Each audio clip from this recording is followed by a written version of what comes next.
Eu sou Gabriel Freud. E eu sou Vanessa Weber e você está no compilado do Código Fonte TV.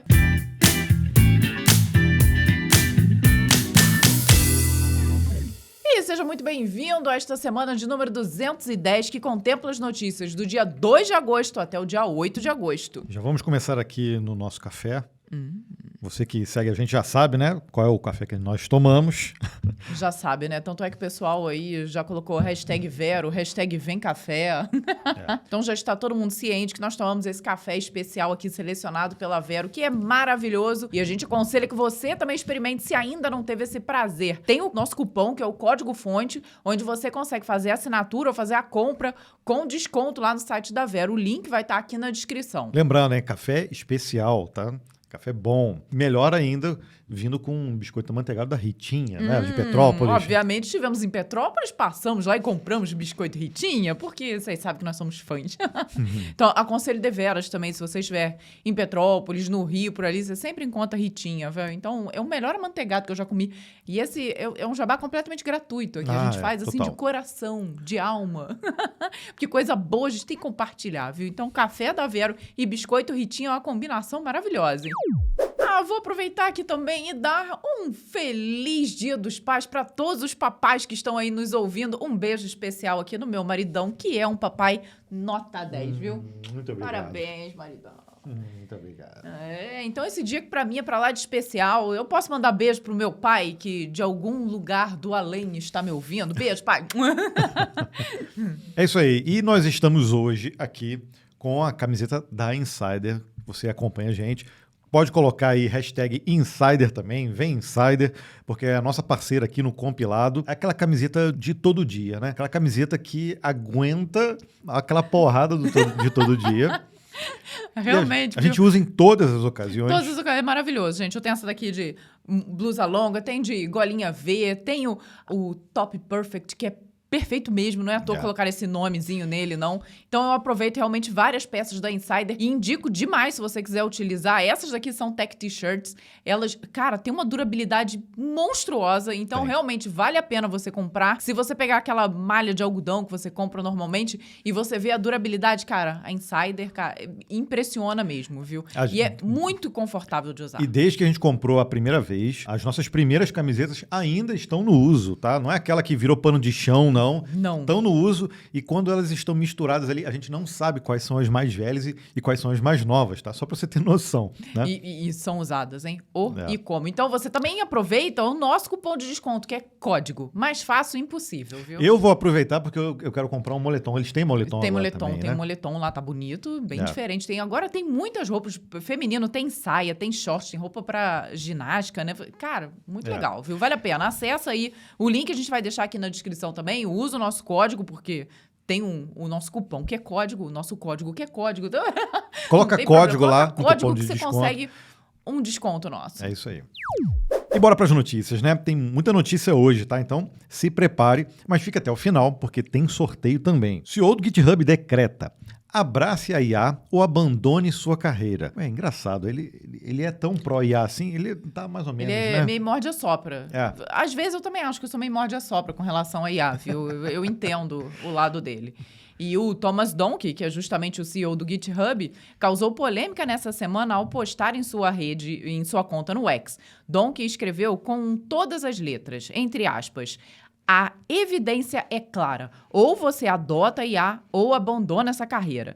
Embora a frase não seja especificamente do executivo, mas de um desenvolvedor não identificado, Donkey adotou a recomendação em um longo artigo em seu blog pessoal. De acordo com um estudo de campo feito com 22 desenvolvedores que estão integrando ferramentas de IA em seu fluxo de trabalho, o CEO do GitHub concluiu o seguinte: aqueles que persistem além do ceticismo inicial emergem com uma ambição dramática maior, fluência técnica e satisfação no trabalho. Segundo as observações do executivo, o primeiro estágio dos desenvolvedores é de ceticismo e a tecnologia de IA é adotada somente para pequenas tarefas e perguntas. Em seguida, vem o estágio de explorador, em que a IA já é utilizada para depuração, boilerplate e snippets. O terceiro estágio é o de colaboração, em que o desenvolvedor se torna um co-criador ao lado da IA. No último estágio, existe o último estágio. A ferramenta é adotada para desenvolvimento de recursos, tarefas complexas e refaturações em larga escala.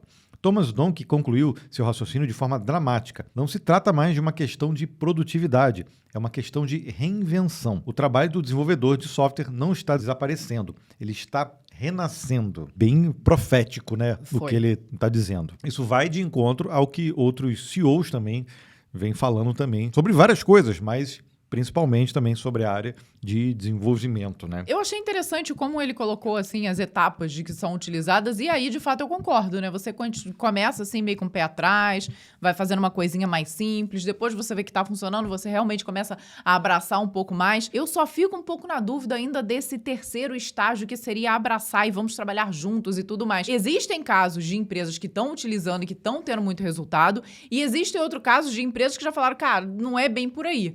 Então, o que eu vejo ali é quase que um meio a meio. Por isso que eu falei que às vezes eu fico meio em cima do muro. Porque, de fato, você tem que abraçar a IA, você tem que tirar todo o proveito que está sendo...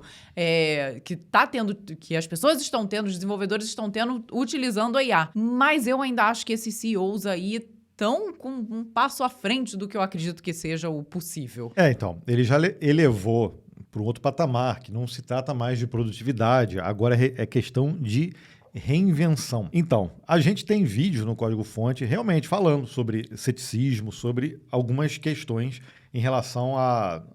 não a substituição em si, porque é uma palavra muito forte, mas a forma que a carreira está se reinventando, né? Por quê? Porque tudo é feito de estágio. Não adianta falar assim, lá atrás, no início, né? O GPT está gerando código. Não, já era. Vamos desistir, vamos largar o barco aí, porque daqui a pouco acabou tudo. Só que, enquanto tem oportunidades ali grandes surgindo, e é o que ele falou, não está desaparecendo, está se reinventando. E a gente não pode ficar com medo de se reinventar. Ainda mais quando a gente está trabalhando com tecnologia, tá? A carreira, para quem perfurava cartão, nossa, já era, né? Se a pessoa só estudou para perfurar cartão, ela realmente está fora do mercado, né? Se a pessoa só estudou para ser datilógrafo, realmente ela está fora do mercado. Nós até vimos uma comparação na época que foi lançado o C, e que muitos desenvolvedores falaram exatamente isso. Agora que está numa linguagem natural, vai ser inviável, vai acabar. COBOL também foi nessa. Né? E hoje nós vemos essas linguagens como linguagens extremamente verbosas ali, totalmente diferentes do que nós temos hoje, né? Então imagina só esse salto. E ele disse isso aqui, e a gente vai falar sobre isso no episódio, ainda sobre o lançamento do GPT-5, né? E o que aconteceu lá na live, que eles criaram um aplicativo e tudo. Mas ele também, como um bom CEO, está fazendo o trabalho dele, obviamente, falando sobre esse poderio todo da inteligência artificial, que realmente ela agrega valor, ela gera valor realmente para muitas coisas. O que ele está meio que colocando ali, na minha visão, nos bastidores o GitHub agora não é só mais para desenvolvedores profissionais de tecnologia. O GitHub agora, aí abriu ali o canhão, agora é para essa galera toda aqui que está utilizando IA. Ou seja, o GitHub passaria a ser, assim como outras plataformas, tá? Passaria a ser uma ferramenta não só para criação e armazenamento de código, deployment e etc., mas para algo muito maior, onde pessoas que não têm características mais técnicas, né, para desenvolvimento, se são de tecnologia, estariam ali embarcadas também. Então, eu acho que tem esse lado de expandir as ferramentas para outras pessoas também. E eu não vejo isso com maus olhos, não. Eu acho isso bom até. Agora, essas afirmações super proféticas das coisas, eu acho que isso que é problemático, porque a gente, na nossa evolução enquanto tecnologia, enquanto pessoas, na história, a evolução nunca é assim, né? Vrum, e acabou. A evolução acontece assim. Pode ser uma curva mais rápida, uma curva mais devagarzinho, mas existe uma curva. É algo que existe não é um caminho 90. a ser traçado. E quando a gente se adianta muito, a gente tenta se adiantar muito e profetizar muito lá na frente, geralmente as pessoas quebram a cara. Não é só uma questão de ceticismo, é uma questão de, cara, a gente precisa realmente também dar tempo ao tempo. A gente acaba gerando uma espécie de fanatismo e uma coisa em volta da tecnologia que as pessoas ficam malucas, cara. Verdade. Né? Aí o pessoal chama que gera aquela fog, né? Gera uma névoa ali sobre aquilo que ninguém tá vendo muito a verdade, né? Parece que é só realmente algo incrível, mas tem lá os seus problemas e quem trabalha no dia a dia sabe. Então, acho que a frase que eu tenho visto e que para mim faz muito sentido é: trabalha bem com a IA quem sabe programar, quem entende que está por debaixo do pano e aí realmente consegue trazer ali o melhor dela para gerar sua produtividade, para tirar os melhores resultados. Então é isso que eu tenho visto aí no mercado, né? Pois é, então, isso a gente já falou isso também. Sim. Poxa, se a IA está gerando código bom e as pessoas que não têm conhecimento estão ali pedindo e estão conseguindo gerar código bom, imagina então para quem sabe programar, para quem sabe avaliar aquilo ali, para quem sabe fazer. Ou seja, é uma ferramenta que dá muito poder realmente para quem tem o conhecimento. Então, só tem vantagem nesse caso. OpenAI lança GPT-5, mas ainda não é a AGI. Bom, aí veio aí agora a notícia que a gente queria. Ó. A espera foi longa, mas finalmente aconteceu. O GPT-5 já está disponível. O modelo de linguagem da última geração da OpenAI foi liberado para todos os 700 milhões de usuários do ChatGPT. Não apareceu lá para mim ainda não. E deverá se tornar em breve o único modelo de linguagem acessível pela ferramenta. Entretanto, o GPT-5 também chega em versões turbinadas específicas para diferentes cenários. Dessa forma, a OpenAI lançou ainda o GPT-5 Pro com raciocínio estendido e computação paralela para uso em ambientes corporativos e de pesquisas complexas. O GPT-5 Mini é uma versão menor e mais rápida, otimizada para menor latência e uso de recursos. E, por último, o GPT-5 Nano, uma versão ainda mais leve desenvolvida para implantações móveis, embarcadas ou com latência limitada. Sam Altman, CEO da OpenAI, descreveu a sensação de se usar o GPT-5 e seu salto evolutivo. O GPT-3 foi como conversar com um estudante do ensino médio. O GPT-4 foi como um estudante universitário. O GPT-5 é a primeira vez que você sente como se estivesse conversando com um especialista em nível de doutorado no seu bolso. Durante a demonstração para a imprensa, o modelo foi capaz de gerar código completo de uma aplicação web, estilo Duolingo, a partir de um único prompt. Altman afirmou que softwares sob demanda serão uma realidade naquilo que chamou de nova era do GPT-5.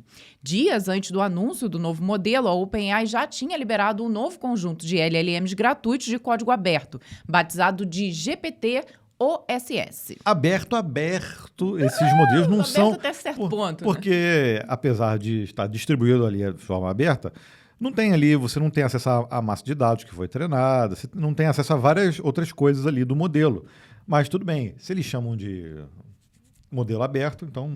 Quem sou eu para dizer que não é? Mas esses modelos, para você ver, logo que foram lançados, já estão disponíveis aí em tudo quanto é lugar, a pessoa já implementa rapidamente e já pode ser utilizado. No caso do GPT-5, a gente, lá no código-fonte, a gente falou...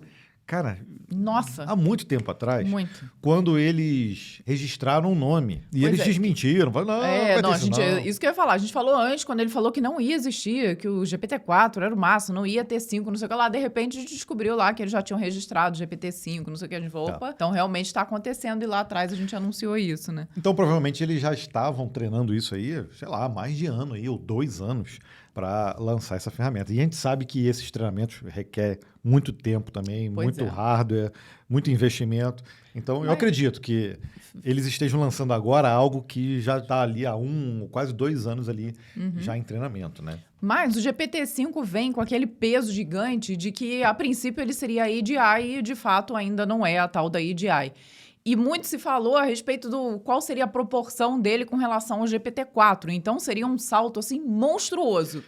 E pelo que a gente viu chegaram ali a ver aquela apresentação que mostrava o benchmarks. GPT-3, que era meio que um tubarão, aí o outro era um golfinho, e o GPT-5 seria uma baleia, daquela jubarte gigante, né? Assim, melhorou em vários aspectos, tá? Isso a gente é inegável. Mas não é esse salto que o próprio Sam Altman tinha prometido. Porque ele mesmo falou... Agora a gente vai ficar monitorando se eles vão registrar o GPT-6, tá? Porque ele mesmo falou, na época, e ele desmentiu, que seria esse último modelo que eles fossem lançar, seria o último modelo que a OpenAI lançaria e que ali já estaria ali, um pezinho ali na AGI, ou se não, a própria AGI. E aí eles lançaram com várias coisas interessantes para se utilizar, mas com essa pegada de que agora você não tem mais o Reasoning Model, você não tem o Mini não, né? o WoW. Na verdade, ele decide que modelo ele vai usar. Então, eles colocaram ali uma camadinha ali para decidir esse tipo de coisa. Dependendo do que você colocar, ele vai dizer, ok, eu preciso Vou usar esse modelo, vou usar aquele outro. É. O que é interessante, né? Porque a gente já viu que mesmo às vezes modelos maiores não performam tão bem para determinados problemas e você usa o mini e tá tudo ótimo, você vai obter um resultado melhor. Então agora o GPT-5 faz isso, né? Ele mesmo vê ali de acordo com o prompt que você pediu e seleciona o que ele vai te servir para vir com aquela resposta, né? E horas depois do lançamento, teve até um vazamento aí de uma informação antes do lançamento, mas na hora que lançou, você vê que minutos depois várias ferramentas já estão ali com o GPT-5 ali implantadas, suportadas. Então isso é feito de forma conjunta, né, no mercado, né? Isso aí não é à toa. Todo mundo já sabia ali internamente do lançamento dele. Mas por que a gente fala assim, poxa, melhorou, é muito bom, com certeza ele vai conseguir fazer mais coisas do que os modelos que já estavam por aí, mas como é que a gente sabe que não foi esse salto todo, pelo menos o hype que a própria OpenAI estava colocando? Porque existem lá trocentos benchmarks para tudo quanto é tipo de coisa já para IA. Então, se você, IA que sabe fazer quibe, tem um benchmark específico para ela. Para cozinhar quibe, para a melhor receita de quibe de LLM, vai ter. E aí, eles fizeram esses testes para tudo. Para parte de saúde, para parte de programação, matemática, filosofia. Até esses dias estavam assim, não, o Gemini agora consegue criar histórias para colocar as crianças para dormir. Falei, mas já dá para fazer isso lá no gerador, no fabuloso gerador de Lero Lero, já dá para fazer isso. Já era possível. Com aquelas palavras maravilhosas, aquelas palavras rebuscadas do gerador. Maravilhindas. A gente lia pro nosso filho aqui, ele dormia também. Não precisava do GPT-5 e queimar um monte de lago para isso. Exatamente. Mas peraí, a gente começou a falar dos benchmarks. Sim, os benchmarks. Os resultados mostraram, cara, que ele não tá lá tão distante assim. E teve benchmark ali que não foi apresentado, por sinal. Tu lembra o nome do benchmark? Acho que é AGI alguma coisa. Enfim. E que o Grok continua 4, na frente. O Grok 4 ficou na frente. Então, assim, você vê, evoluiu pra caramba. Mas não foi tudo isso que estava sendo pintado antes, né? E aí tem gente que já tá maravilhado e com certeza vão ser gerados com o GPT-5 várias coisas muito interessantes. A gente tem que ficar de olho nisso, não pode largar isso de olho. E por outro lado, o Nico fala assim, caramba, como é que as pessoas já estão prometendo várias coisas por conta dos demos da live. Poxa, cara, se você se impressiona com um demo de live de lançamento, no histórico de várias empresas de tech, as demos sempre são maravilhosas, cara. Sempre. As demos dos videogames sempre são maravilhosas. Isso. Você olha a demo do videogame, cara, é algo fantástico. De repente você vai jogar e fala, poxa, mas não é aquilo tudo ali que tava naquela demo. Vocês caem nessa ainda, cara. Tá de sacanagem. Tá? Tolinhos. Mas tudo bem, isso quer dizer que não dá pra fazer o Duolingo com um único prompt? Não, provavelmente dá. Mas a gente tem que ficar sempre com um pezinho atrás nisso, entendeu? Agora que o modelo tá aí na mão... Provavelmente dá, tu acha? Vai realmente fazer tudo com agora que o modelo está aí disponível na mão, agora que as pessoas vão sair dos benchmarks e vão começar a testar elas mesmas, cara, em soluções ali reais e etc. Então é isso que a gente quer fazer. A gente está preparando aqui uns vídeos para a gente lançar no Código-Fonte usando o GPT-5, de várias formas, tá? E isso que a gente vai avaliar. Poxa, se foi realmente esse salto ou não, tá? E eu acho que isso aí você também tem que fazer. Se você usa o ChatGPT, o Claude, ou qualquer outro, você tem que fazer esse teste também, não tem jeito. O WinUI deve ter código aberto pela Microsoft. Depois de anos sem muitas novidades, a Microsoft está finalmente caminhando para tornar o WinUI um projeto de código totalmente aberto. Poxa, é porque acho que ninguém está se interessando muito por isso, né? Quem garantiu essa evolução foi o líder de engenharia de software, Beth Pan. Foi a líder, né? Foi a líder, a Beth Pan. Beth Pan, nome legal. Que chegou a descrever os passos que serão tomados para que isso aconteça. Embora não haja uma data prevista para isso se concretizar, Pan revelou que o interesse é real dentro da Microsoft. Putz, eu tenho que fazer uma piadinha. A mulher trabalha com a interface do Windows e o nome dela é Pan. Pan. Ah, meu Deus! Tá bom. Embora não haja uma data prevista para isso concretizar, Pan revelou o interesse real dentro da Microsoft, né? O WinUI é o framework de interface do usuário do Windows que surgiu em 2020 com o projeto Reunion. O objetivo da Microsoft era unificar o ainda recente Universal Windows Platform com os antigos Win32 API, isso me dá calafrio ouvir isso, e frameworks do .NET, como o Windows Forms e o Windows Presentation Foundation, o WPF. Desde 2020, o WinUI é a ponte entre interface e traz suporte ao Fluent Design, o padrão adotado pela Microsoft para aplicativos de desktop, mobile e web. Entretanto, o WinUI vem evoluindo muito lentamente. A proposta de Betpan é... Agora eu não vou conseguir falar esse nome sem rir, Gabriel. Desculpa, gente. A proposta de Betpan é aumentar a velocidade em que o código é espelhado do repositório privado da Microsoft para o repositório aberto para a comunidade. Em um segundo momento, será permitido que desenvolvedores terceirizados possam construir o código. O terceiro passo da transição será habilitar a contribuição através de pull requests e execução de testes localmente. Por último, o GitHub se tornará o repositório primário do WinUI no futuro. O maior obstáculo no momento são os componentes proprietários presentes no framework. Aí ferrou. Aí já vai demorar.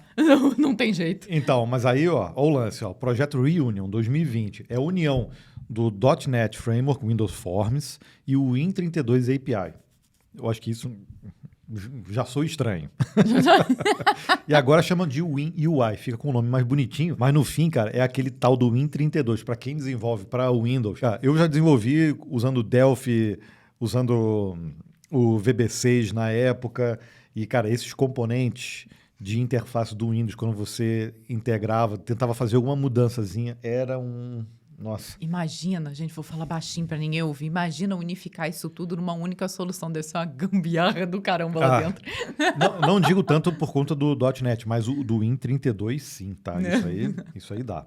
Mas eu acho que é um projeto bom. Se colocar open source, cara, aí que a gente vai ver como é que é a gambiarra mesmo disso aí. Não, mas aí eles vão ter que arrumar muito bem a casa antes para tirar os componentes, Gabriel. Vai demorar para isso virar público. Isso já aconteceu, né? Quando acho que foi a própria Microsoft, quando ela foi abrir algum código que era interno dela. Foi do WSL? WSL, foi. Eu acho que eles precisaram refatorar. É verdade, precisaram fazer tudo, porque, enfim, tava lá grudado, muito unido. Refatorar, assim, não, tem coisa aqui que eu acho que não é bom colocar, porque só vão perceber que a gente tá fazendo umas gambiarras, né? Pois é. Então, isso acontece, tá? Nas melhores famílias. Inclusive em empresas de 4 trilhões de dólares. Cloudflare declara guerra a bot da Perplexity AI. A Cloudflare denunciou a startup Perplexity AI nessa semana, alegando que o bot da empresa estaria raspando o conteúdo de sites de forma ostensiva, ignorando orientações de bloqueio estabelecidas e camuflando sua identidade para burlar proteções. Olha que feio, hein? De acordo com a denúncia, o bot da Perplexity AI falha em obedecer o que está determinado no arquivo robots.txt. A gente já está falando disso há muito tempo. Muito tempo, impressionante, viu? E ele chega a mudar o seu próprio user agent para tentar passar despercebido. A Cloudflare declarou: essa atividade foi observada em dezenas de milhares de domínios e milhões de solicitações por dia.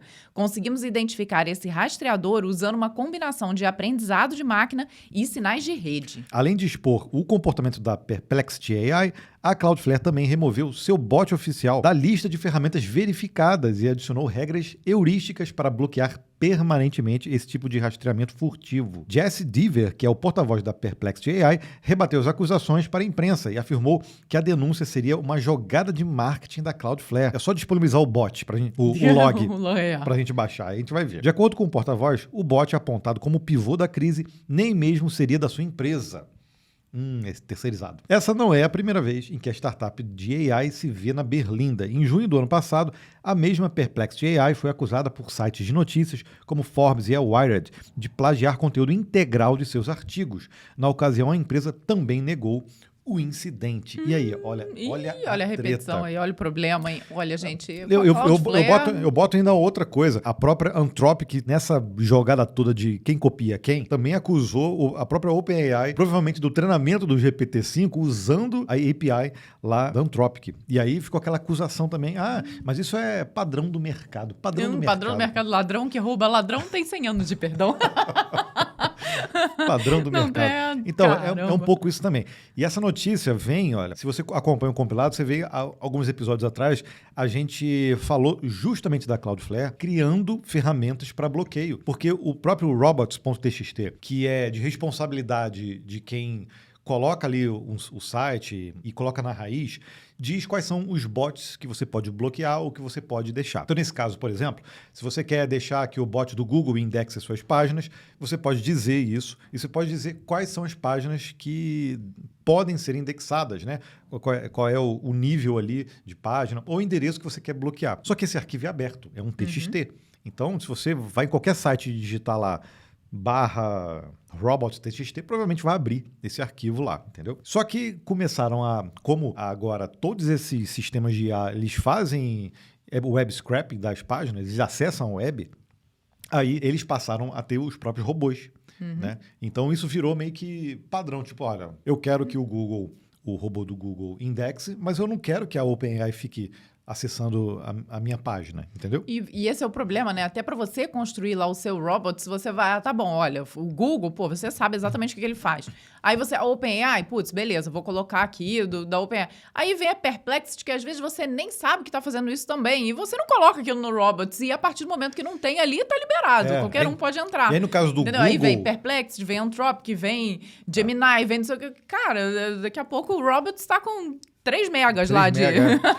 E aí você texto, vê, você vê que no caso do Google, provavelmente tem, né, um Gemini bot. Mas como o próprio Google, ele indexa a página, ele já tem os dados para fazer o treinamento. Ele já está tranquilo, já está tudo com ele já. O scrapping dele já é por padrão, né? Aí a Cloudflare entrou no meio do caminho, que é uma baita ferramenta de DNS, e ela tem várias coisas ali que ela faz o entorno ali das chamadas, proteção contra DDoS e etc. Colocou assim, olha, o aumento de tráfego na internet aumentou demasiadamente por conta dessas ferramentas. E essas ferramentas, elas precisam adicionar ali na requisição qual é o agente, né? Então, quando você faz uma requisição usando um navegador, usando alguma coisa, sempre vem o agente, né? O agent ali. Então, é o Chrome, é o Firefox, é o Opera, etc.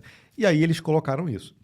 E aí você consegue identificar quem está fazendo essa solicitação. Só que aí eles tentam burlar isso, meio que simulando um navegador, entendeu? Simulando um usuário real. Um usuário ali, né? normal. Só que aí, pô, os caras... É fácil de detectar isso. Você vai ver o log e vai assim, pô, você tem um monte de gente, um monte de requisição, um intervalo pequeno de tempo, acessando a mesma página ali, não sei o quê. Então, o problema é que a própria Cloudflare já alertou, né? Tem alguns sites que a quantidade de acesso desses robots é tão grande que é considerado um DDoS. Então, assim, você está prejudicando o serviço por conta disso, né? Aí complica, né? E aí ela lançou uma ferramenta para fazer esse bloqueio. Então, você não precisa mais do robots. Já que eles estão burlando, você ativa ali e você mesmo faz esse bloqueio, até para evitar esse tipo de coisa, deixar o servidor lento ou mesmo tirar o site do ar. Agora fica essa guerra, né? A Cloudflare do lado dos usuários ali, tentando proteger ali, e essa galera de IA burlando isso, tá? E a gente tá falando aqui da Perplexity desse caso, mas a gente sabe que isso acontece com todas. TypeScript 5.9 agora de importação e tem hovers interativos. Essa versão lançada como versão estável foi em 1º de agosto, mas agora vem com 2 novidades bem bacanas para devs. O suporte ao ECMAScript Import Defer e os hovers expansíveis nas ferramentas de edição com o VS Code. O Import Defer permite importar módulos sem executá-los imediatamente, adiando a inicialização até o primeiro uso.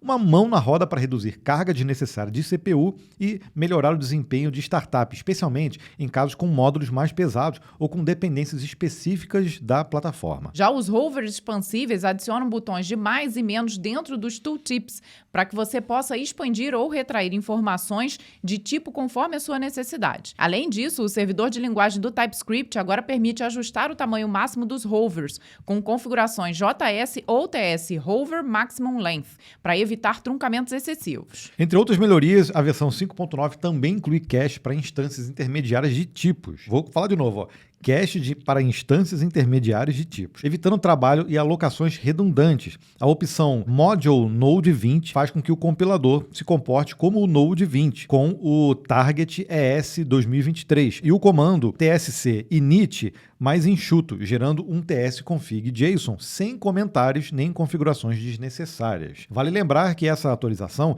vem pouco mais de 2 meses depois da versão beta do compilador nativo em Go. Lembra disso, né? A gente falou sobre isso aqui.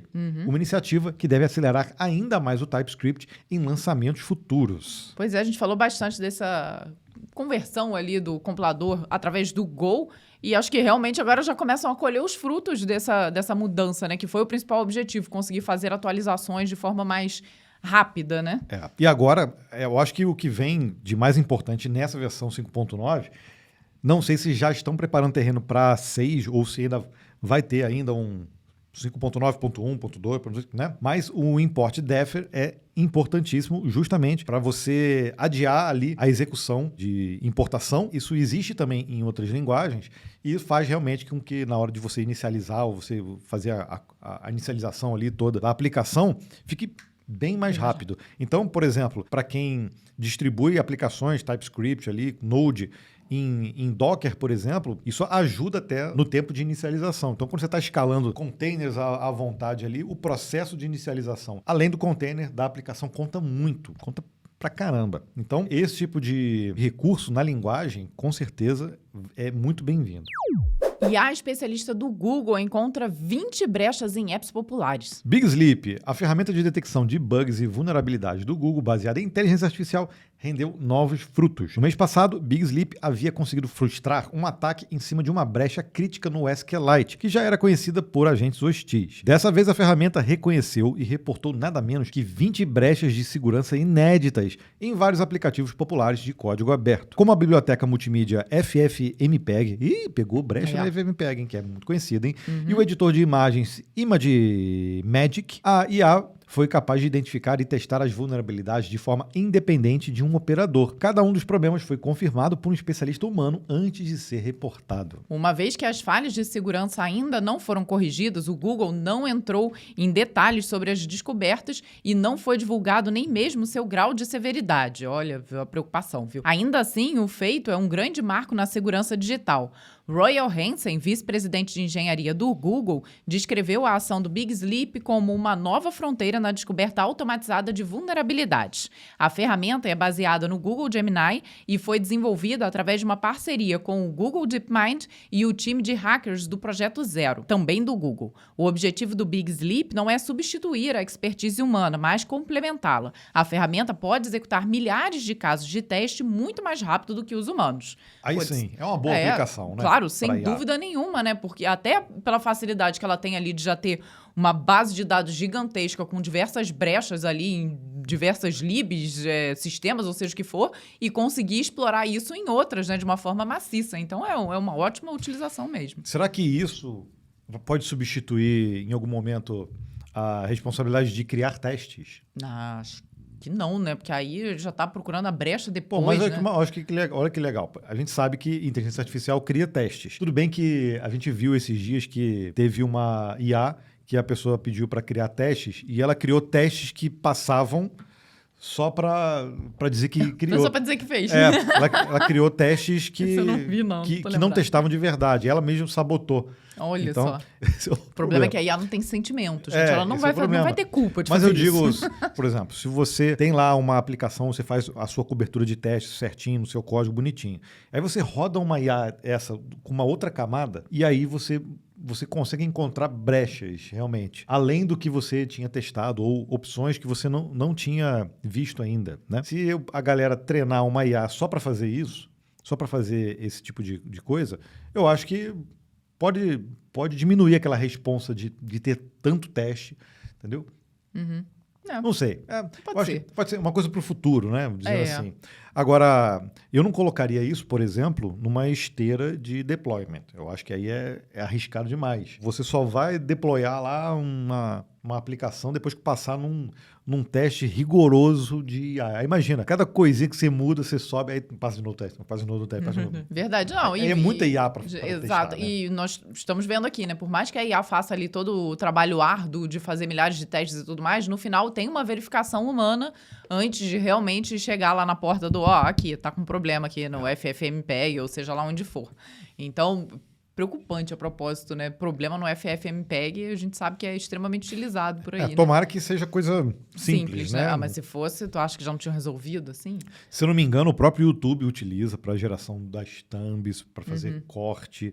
A gente aqui tem script para gerar FFmpeg para várias coisas, cara. É uma biblioteca, cara, que é meio que obrigatória, assim, para você utilizar imagem, manipular vídeo, áudio, extrair áudio de vídeo. Cara, faz de tudo, cara. É muito bom. Aí você pode fazer isso via terminal, você pode fazer isso via código. Cara, é impressionante. Se você já trabalhou, diz aqui nos comentários, inclusive, se você já tem alguma experiência com o FFmpeg, diz aqui o que você já fez de incrível. VS Code já tem suporte para o GPT-5. A atualização do mês do VS Code trouxe diversas melhorias para ferramentas de integração com o MCP. A partir do VS Code 1.103, cai o limite de 128 ferramentas que poderiam ser carregadas em uma única sessão de interação. Um modo experimental de agrupamento é ativado automaticamente quando esse limite é atingido, e isso permite que o desenvolvedor selecione as ferramentas por grupo para serem ativadas. Outra mudança, caramba, 128 ao mesmo tempo. É muita coisa já, né? Agora você pode agrupar e fazer... É melhor você criar um perfil separado, para que tanta coisa, né? Outra mudança está na própria forma como as ferramentas são selecionadas. A interface do seletor foi redesenhada com um novo componente batizado de Quick Tree, que facilita a exibição de todas as ferramentas disponíveis para o usuário. Desenvolvedores agora também podem usar uma configuração específica para iniciar automaticamente servidores MCP, eliminando a necessidade de atualizações manuais. Além disso, quando um servidor MCP é iniciado pela primeira vez após uma atualização, o VS Code solicita aos usuários que confirmem a confiança antes de permitir a execução. Uma boa prática. A nova versão do VS Code também incorporou o GPT-5 no chat para todos os assinantes pagos do GitHub Copilot. Também passam a valer pontos de verificação na interface de chat. Esse novo recurso permite restaurar diferentes estados de suas conversas com a ferramenta. Também foi adicionada uma visualização experimental para gerenciar históricos de bate-papo. Será que isso aqui vai ajudar justamente naquele, tipo, você está fazendo um pedido ali e você precisa voltar de um determinado ponto? Pelo que eu entendi foi isso, e realmente vai ser bem útil, né? Bom, eu quero ver aqui se realmente... Gabriel o chat já tá ali. Eu vou abrir aqui. Eu quero ver se o chat realmente está com já GPT-5. Tá com GPT-5? Porque na interface do chat GPT, para mim, ainda não está. Isso a gente está gravando na sexta-feira, né? Dia 8/8 de 2025. Vamos ver. Eu não sei também se nesse computador eu tô... E deve estar tudo desatualizado. Eu não uso esse computador para desenvolver, então... Com certeza tá. Vou deixar carregando aqui. Ok. Mas... Tá vendo como é que depois que lançou o GPT-5 tá tudo coordenado, já tá tudo liberado para todo mundo já implementou rapidinho ali as APIs, já dá para todo mundo, né? Já saí testando o GPT-5 já. No dia seguinte ao lançamento. É o que estão dizendo, nós ainda não conseguimos, né? Eu não vou conseguir testar vai conseguir, aqui. Né? Ih, não, vai Tem que ver no outro computador. Aqui tá até deslogado. Esse computador aqui não serve não coisa, é o para gravar o compilado. Ok. Mas, e fora isso, bom, com relação à atualização do MCP, aqui nós já até falamos um pouquinho, né? Realmente abriram ali para um número muito maior de tools você utilizando, e ainda tem essa disponibilidade de você ver na Quick Tree para facilitar, justamente porque se você já tem 128, precisa de mais. Se não tiver uma forma de visualizar, meu filho, já era. Vai ficar uma bagunça que só. Agora, eu quero saber de você, e eu não costumo usar o MCP dentro do VS Code. Me diz aí se você está usando, como você está usando, fiquei curioso agora para saber. Eu tenho testado e tenho usado em outras ferramentas, né? No próprio Cloud, já instalei algumas ali, acho bem útil. Eu estou criando ali um client também para consumir um MCP server que a gente criou já em alguns vídeos, e vou mostrar isso num vídeo também. É uma promessa já até mais... Estamos devendo, mas a gente vai mostrar como criar e consumir um MCP. Eu quero saber se você já tem usado, como é que tem sido a sua experiência, porque a gente compartilha aqui experiências e muitas vezes as ideias que vocês colocam aí, como você usa, para testar também. E o Linux aumenta no mercado de desktops. 2025 será o tão aguardado ano do Linux no desktop? Se depender da hegemonia do Windows, ainda não foi dessa vez e pode demorar, viu? O fato é que os números estão crescendo muito lentamente para o Linux. Um levantamento da consultoria de TI Lensweeper calculou que o volume de desktops rodando alguma versão do Linux gira em torno de 6%. Foram analisados mais de 15 milhões de PCs nesse novo estudo e a média bate com o que foi computado em estatísticas anteriores. De acordo com a análise oficial de sites e aplicativos do governo federal dos Estados Unidos, nos últimos 90 dias, o Linux ocupa 6,3% do mercado de computadores domésticos. Os números do StatCounter em julho apontam uma presença de 5,8 0,24% para Linux. O estudo feito pela Lansweeper também constatou diferenças significativas por região e setor. De acordo com a consultoria, o Linux vem apresentando um crescimento maior nos mercados europeus em relação ao mercado norte-americano. Isso se deve, em parte, à substituição do Windows por Linux pelo setor público europeu. Em contrapartida, empresas de tecnologia, telecomunicações e finanças dos Estados Unidos apresentaram uma adoção ainda maior do Linux em relação à Europa. Olha isso, finanças, né? O relatório da Lansweeper conclui que a indústria de tecnologia é a principal incentivadora do Linux nos Estados Unidos, enquanto serviços de negócios lideram na Europa. E agora começa a guerra. Diz aqui também nos comentários. Time Linux, time Windows, time macOS, né? Diz aí. Porque a galera fala assim, não, mas o Linux é de graça, não sei o quê. Mas aí tem outra galera que compra o MacBook, usa aí o iMac com macOS e paga uma fortuna no hardware. Não tirando os méritos do hardware. De forma alguma. Mas essa briga, e o Windows fica no meio como aquele carinha tipo... Não sou de graça, mas também não vou te cobrar muito caro, enfim... Tá ali, mas, assim, a gente entende aqui que pro nosso público, né, falando de desenvolvedores, realmente o Linux não vai ficar num percentual só de 6%. Não sei dizer exatamente qual é o percentual, mas com certeza é maior do que isso.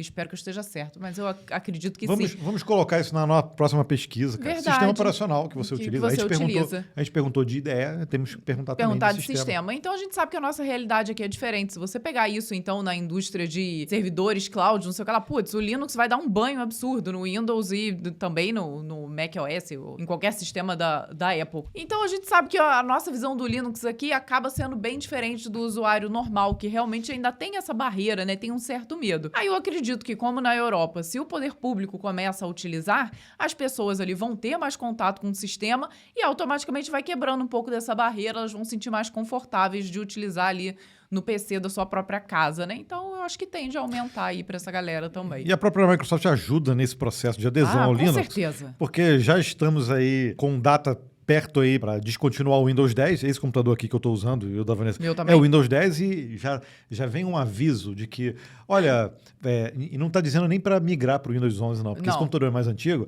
ele diz assim, chegou a hora de você trocar o seu computador. Super feliz, chegou a hora de você trocar o seu computador para que ele tenha um Windows mais novo. É assim que tá vindo. É isso. Aí eu vou pegar, era, vou jogar fora. Aí pega para a janela e joga fora. Não, esse computador tem 16 GB de RAM. Pô, SSD.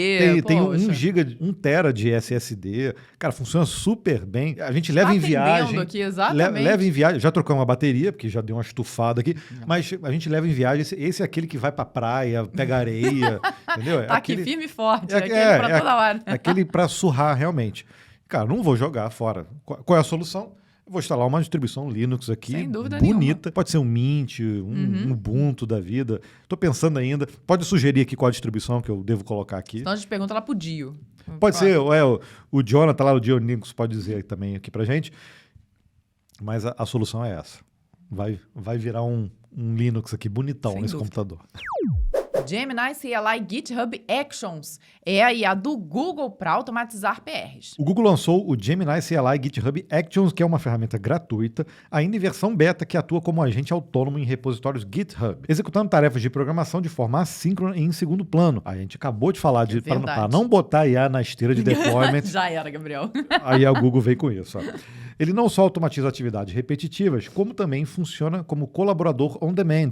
Basta mencionar @Gemini-CLI em um issue ou pull request para que a ferramenta assuma a tarefa. Eles foram além, Gabriel. Ó. Desenvolvida especificamente para colaboração em equipe, diferentemente da versão CLI voltada ao uso individual no terminal, ela é ativada por issues ou pull requests e utiliza o contexto completo do projeto para realizar suas ações.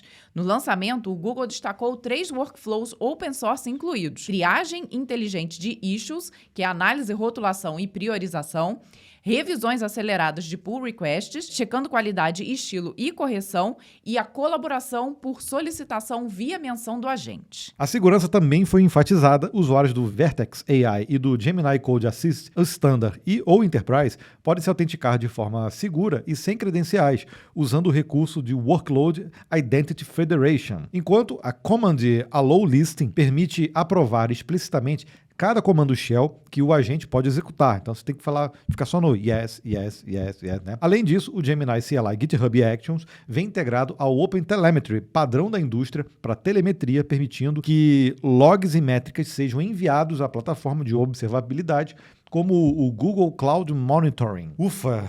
Então... só o nome já cansa, né? Gemini CLI GitHub Actions, né? Então, lembrando que é uma ferramenta super poderosa, interessante, mas lembrando, está em beta. Então, poxa, para fazer caquinha aí na tua esteira de deployment, ou até para... Você tem que começar aos pouquinhos, né? Deixa ela revisar ali uma issue, deixa ela ver ali um pull request para avaliar, mas, cara, não deixa ela fazer tudo sozinha, não. Tem que saber exatamente. E conecta ela ali.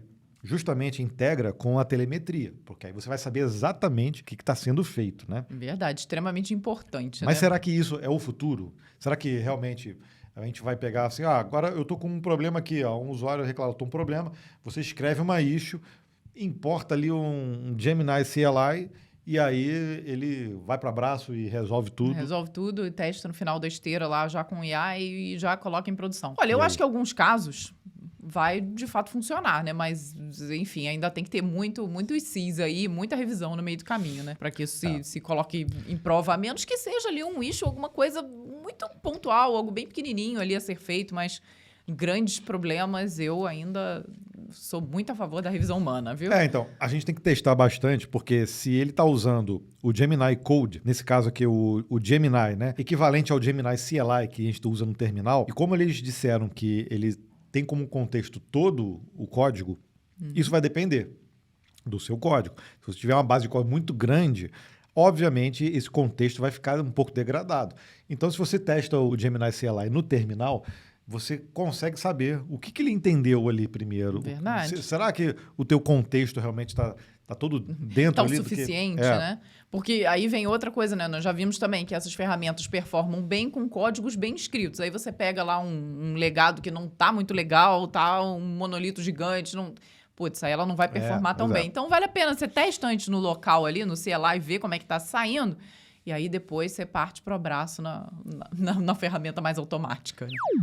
E olha essa notícia que louca, ó. Reuniões com IA geram gafes e problemas em empresas. A popularização dos AI Note Takers, aquelas ferramentas baseadas em inteligência artificial que registram e resumem reuniões automaticamente, presente em plataformas como o Zoom e o Google Meet, que foram pensados justamente para aumentar a produtividade, mas também estão gerando ali situações desconfortáveis ao capturar falas fora de contexto. Conversas paralelas, piadas internas ou até desabafos sobre a vida pessoal acabam sendo processados e incluídos nos resumos enviados para todos os participantes, muitas vezes sem a intenção de quem falou, né? Mesmo com alertas visuais como ícones e banners que indicam a gravação ativa, muitos usuários esquecem que estão sendo escutados o tempo todo. Isso torna essencial um cuidado redobrado com o que é dito, especialmente em momentos antes do início formal da reunião. Mas aí, cara... Aí tem que ter um botãozinho, né? Começar e parar, agora, né? Ou interações que parecem privadas, mas não são. Do ponto de vista corporativo, é importante entender que esses resumos automáticos ainda estão longe de serem perfeitos. A tecnologia pode confundir contextos, registrar partes irrelevantes como se fossem decisões importantes e até inventar significados onde não há. Por isso, embora a automação represente um ganho de tempo significativo, é necessário um olhar crítico sobre o conteúdo gerado pela IA. Empresas devem adotar essas ferramentas com leveza e senso de humor, encarando os erros como parte do processo de amadurecimento tecnológico. Tá. Mas uma vez isso está dentro de reuniões, tudo bem, as pessoas relevam. Agora, essa dica que coloca aqui serve para desenvolvedor também. Só que quando isso aqui é para gerar código e acontece essas problemas, as pessoas não têm que levar com bom humor. Não. Porque o problema, assim, eu vi até alguns casos relatando de que antes de começar a reunião, a pessoa estava dizendo ali que tinha tido um problema ao cozinhar alguma coisa, né? Aquele papo descontraído que você tem antes de iniciar a reunião. E isso entrou como um bullet ali, super importante a ser resolvido pela empresa. Tipo, nossa, você queimou a batata. Receita de quibe, né? A receita, exatamente. Então, esse tipo de coisa, beleza, né? A gente tem que conseguir relevar. Mas realmente gera um problema, né? Porque supostamente você tem algo ali para resumir tudo e para simplificar e tá vindo um lixo ali no meio que não serve de nada. Mas um botãozinho já resolve, né? Na maioria dos casos. Claro que tem gente que é meio sem noção, vai continuar falando besteira ali no meio do caminho, né? O problema é quando você multa ou vai para um privado e ele começa. Você fala mal do chefe ali. Ih, não, aí já é outro problema, né, Gabriel? cara? Pô, não para de falar, caramba, não sei o quê. E aí, só no resumo, Godofredo disse. Godofredo alega que a reunião está sendo longa demais e improdutiva. Insatisfeito com seu chefe, não sei o quê. Aí geram outros problemas. E a semana no Código Fonte tivemos, cara, um vídeo super especial com a Júlia Bordion e com a participação também da Loiane Groner. Olha só que legal, né? Tivemos ali uma mesa recheada de mulheres conversando sobre programação pós-IA, viu? Então foi muito legal. Esse vídeo nós tivemos o prazer de gravar lá no Universo TOTS. Então, um beijo grande aí para toda a equipe da TOTS que nos proporcionou esse momento. E, cara, muita conversa interessante, assim. A gente aproveitou demais a experiência das duas, que tem experiências diferentes, mais a nossa, que você já conhece aqui um pouco mais no canal. Mas foi muito legal o bate-papo, viu? Então, vários insights interessantes. Não, e é bom, assim, unir cabeças diferentes para tratar desse tema que é super relevante, né? A gente, na verdade, trouxe esse tema lá para nossa palestra do Universo TOTS, mas queríamos também saber muito da opinião das duas, porque as duas também têm diferenças de tempo de carreira, experiências diferentes, né? A Loiane hoje é diretora de tecnologia de um banco grande nos Estados Unidos, então, com certeza, ela tem muita coisa a agregar, não só na parte técnica, mas também nessa parte de liderança e nas tendências, né, que estão rolando lá. Então, com certeza, esse é um vídeo, assim, muito importante, eu considero muito importante para o canal, porque pela representatividade das duas, pelas experiências que elas têm, mas justamente pelo conteúdo, tá? Porque esse é um vídeo que daqui a alguns anos a gente pode voltar nele lá e ver realmente se aquela tendência que elas estavam projetando ali se consumaram ou não, tá? Porque é uma tendência, não porque elas estão no achismo, mas porque é um caminho em que as empresas que elas atuam estão percorrendo. Né? Então, e muitas empresas estão percorrendo o mesmo caminho. Por isso que é interessante essa visão. E, obviamente, tivemos muitos comentários aí neste mesmo vídeo e em outros também, né? O primeiro deles, começando com o Gustavo Silvestre. Me deu até um ânimo o conteúdo de vocês. Muito sucesso. Sabe um tema que todo mundo fala, inclusive vocês, mas ninguém se aprofunda? Eu ia amar muito um vídeo aprofundado sobre como os devs estão indo para as redes sociais e estão colocando todo mundo para baixo, falando que a área está saturada, que não vale a pena entrar na área de tecnologia, que é uma perda de tempo, pois as empresas enrolam e não contratam, que estão diminuindo os salários. Olha só, muitas coisas. Eu acho que a gente acaba falando um pouco de tudo isso ali quando a gente traz o resultado da nossa pesquisa salarial, né?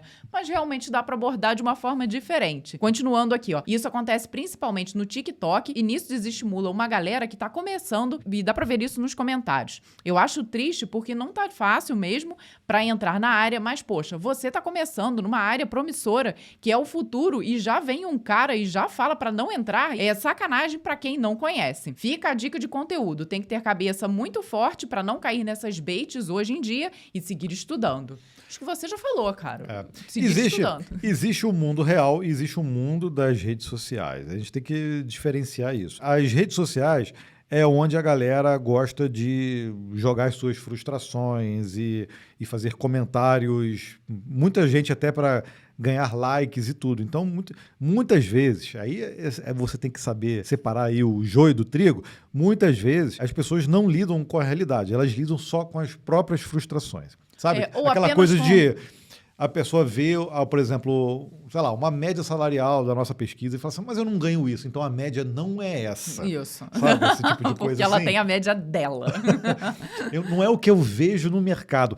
Pô, cara, o que você vê no mercado? Por exemplo, você já avaliou salário de 500 empresas? 500 empresas de tecnologia, tem na Paulista ali, sabe? Então, quando a pessoa fala, não é o que eu vejo no mercado, é o que ela tá vendo da galera reclamando na internet.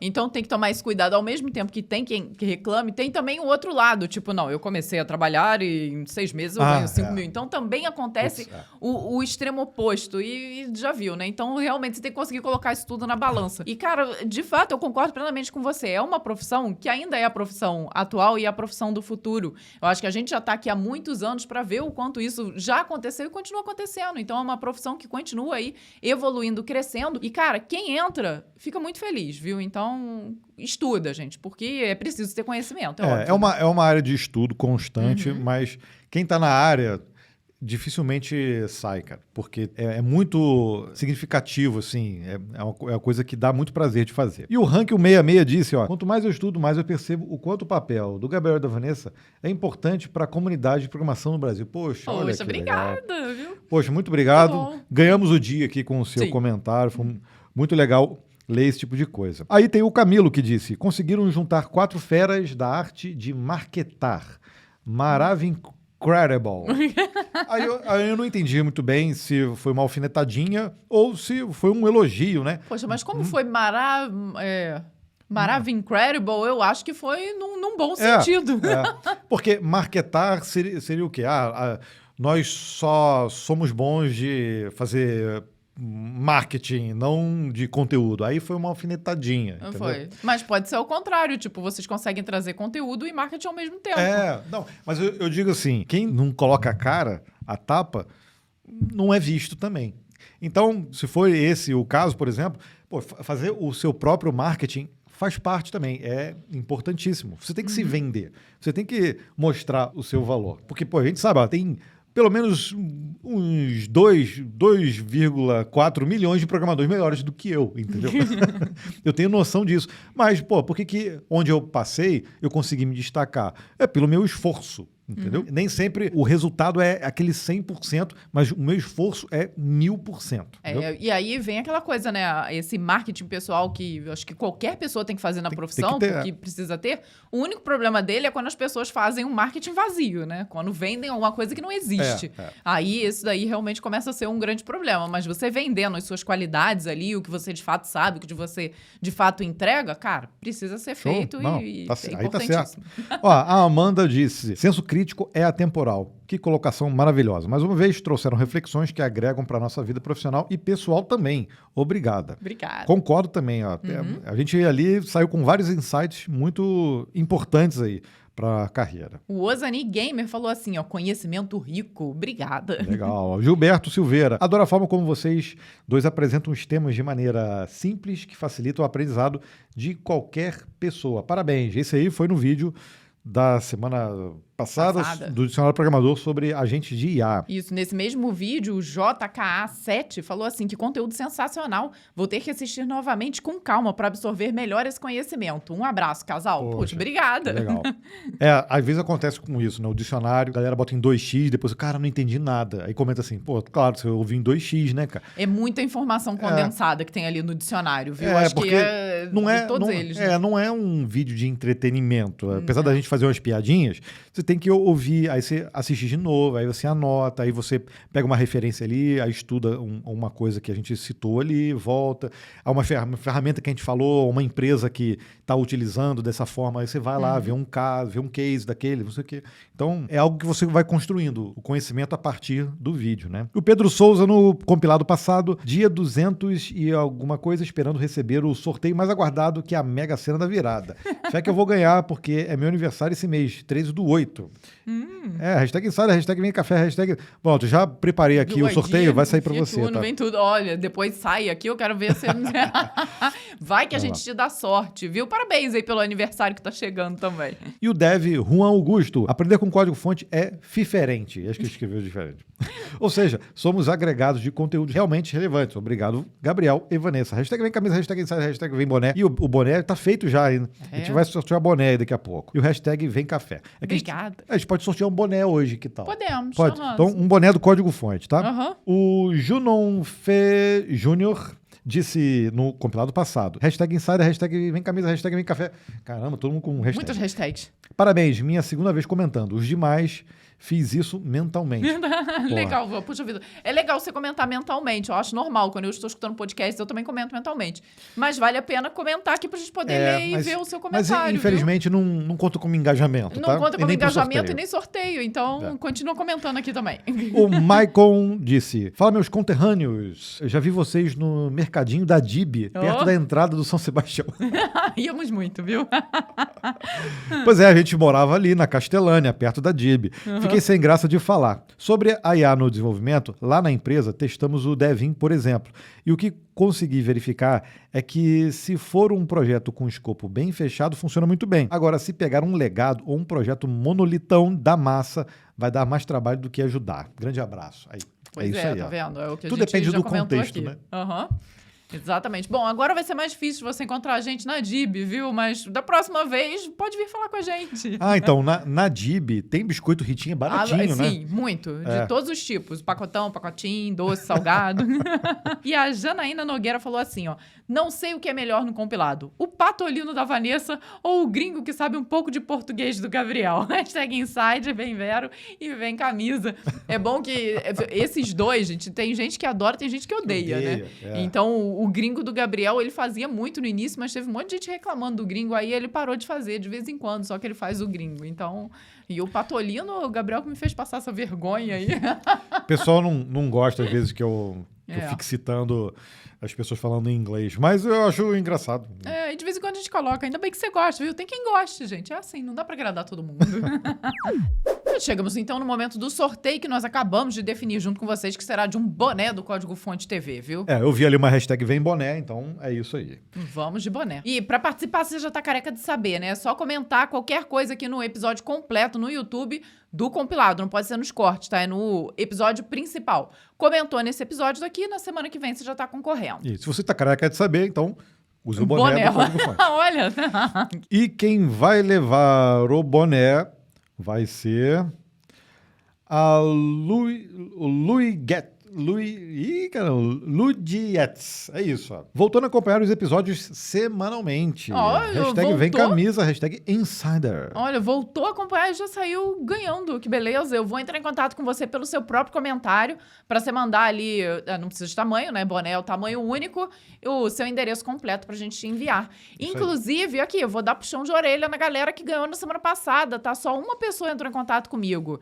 Então, vocês aí que fazem parte dos membros aqui do nosso canal aqui do compilado, fica atento, porque eu só tenho como entrar em contato com vocês lá pela área de membros. Então eu marco lá o seu @ no YouTube, mas tem que ficar de olho, né? Porque eu sei que esse aí você não recebe, às vezes um e-mail ou alguma coisa. E quem a gente faz o sorteio pelos comentários, eu mando ali também, mas aí depende de como você tá configurado. Tem que ficar de olho aí, senão você ganha e não percebe. Aí passa, você perde, viu? Então, olha aí nas suas configurações, olha as respostas aí do seu próprio comentário, porque vai estar lá. Olha, manda lá o seu endereço lá para contato@códigofonte.com.br para a gente te enviar aí o seu prêmio, tá bom? Espero que você tenha curtido aí esse episódio. Acabou o café. Acabou, então, acabou o vamos café, embora. acabou o Ritinha, então temos que ir, porque na verdade já tá aqui na hora do almoço, né, Gabriel? Então vamos embora, espero que você tenha curtido. Deixa aqui um comentário sobre algo que você curtiu aí nesse episódio e a gente se vê na próxima semana. Um grande beijo aí para todos os papais e até a próxima semana. Tchau, tchau. Tchau, tchau.